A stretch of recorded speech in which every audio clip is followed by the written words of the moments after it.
Hey, welcome back everyone. It is now July 5th of 2020, and ever since the release of Star Wars The Rise of Skywalker, a lot of fans around the world have been very intrigued about the future of the Star Wars franchise by Disney and Lucasfilm, and exactly how both Bob Iger and Bob Chapek are really going to handle everything moving forward. This is Mike Zero. Make sure to subscribe if you are new to the channel for future Star Wars content. Now, the one thing about Disney Star Wars is that we do know that Bob Chapek is making drastic changes behind the scenes over at Lucasfilm by hiring new creatives to become a part of Lucasfilm and even promoting others like Jon Favreau and Dave Filoni, and even allowing George Lucas to really play a major role and playing a major hand here in really bringing Star Wars to a better future, right?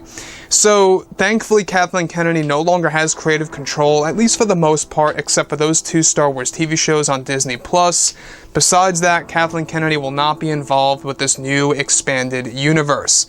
Now, one thing about the sequel trilogy is that a lot of fans were very unhappy with The Last Jedi, and even somewhat with The Rise of Skywalker even. The backlash of Episode 9, even though it wasn't quite near as what The Last Jedi's was, a lot of fans had issues with multiple key points in the movie. The return of Palpatine, Rey Skywalker, and of course the death of Ben Solo in that specific way. So, some people have different opinions on this, which is perfectly fine and okay and all. Everybody is welcome to their own opinion below in the comments. But one thing that I actually am very excited about is, of course, Jon Favreau, which Bob Iger also described him as the new George Lucas not so long ago. Now, with both Bob Iger and Bob Chapek now hard at work on developing their new Star Wars universe, they are also focused on the new Star Wars trilogy as well as other projects in the works. It's explained that behind the scenes many changes are being made to the Star Wars franchise, and that Bob Chapek is allowing Jon Favreau to make many changes to The Rise of Skywalker with the JJ cut that they plan to drop sometime in 2023 on Disney+.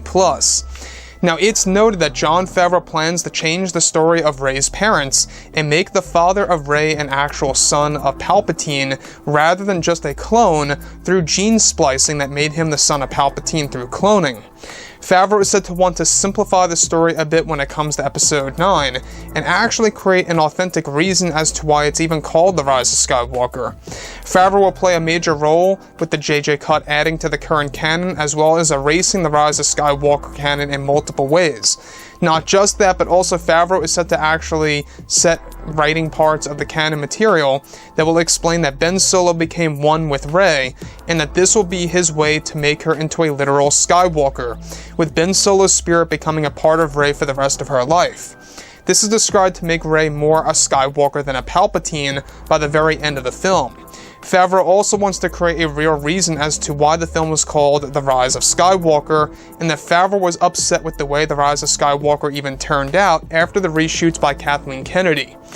So here's the thing about really making these drastic changes to The Rise of Skywalker. Number one, the biggest question of all, and I would like you guys to actually let me know what you think about this below in the comments, is this going to confuse a lot of the casual fans out there that don't necessarily follow everything Star Wars and what's happening between the creators over at Lucasfilm, right?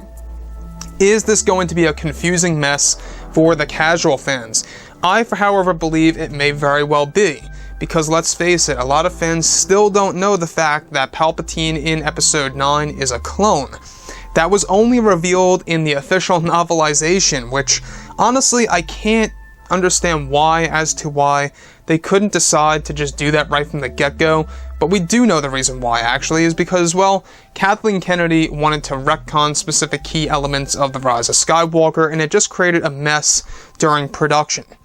So, the other thing is this, is Jon Favreau. Could he very well be up to the task to complete exactly, why it's called The Rise of Skywalker, and kind of just restarting or resetting the true meaning of that movie? And that key point that he's actually trying to actually establish is how Ben Solo's spirit becomes a part of Rey indefinitely, right?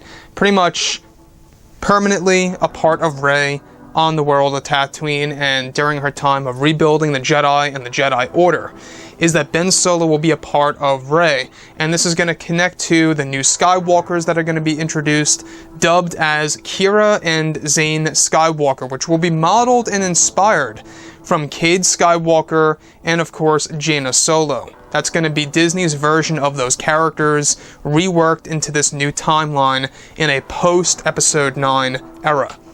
Now, finally, I will say this, is that I think that this is a healthy way to go, by Favreau kind of lending a major hand in the JJ cut that's going to give us essentially a reset of The Rise of Skywalker 3 years from now, give or take, on Disney+. So I could not be any more excited than that. So with that being said, guys, drop a comment below. Let me know what you think about all of this in the comments. And if you guys did enjoy the content for today, do make sure to drop a thumbs up on this video to support the channel. I thank you all so very much for the kind support, and I'll catch you guys next time.